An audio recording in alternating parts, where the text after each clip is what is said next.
Hello বন্ধুরা, সবাই কেমন আছেন? আশা করি সবাই ভালো আছেন। তপস্যয় ব্লকে সবাইকে স্বাগতম।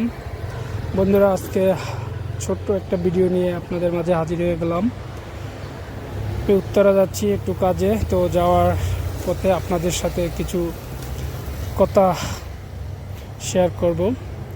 সেটা হচ্ছে, খাবার যতই দামি হোক, পেটে গেলে যেমন তার কোনো দাম থাকে না, তেমনি একটি মানুষ যতই শিক্ষিত হোক না কেন,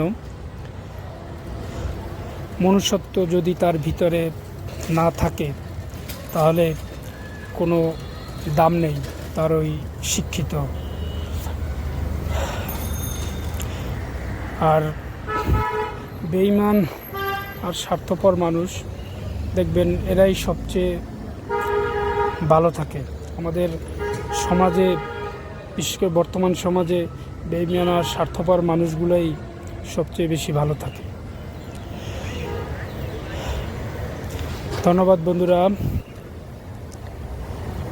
সবাই ভালো থাকবেন। আমার ভিডিওটি যদি আপনাদের ভালো লাগে থাকে তাহলে লাইক, কমেন্ট এবং সাবস্ক্রাইব করে পাশে থাকবেন। ধন্যবাদ সবাইকে।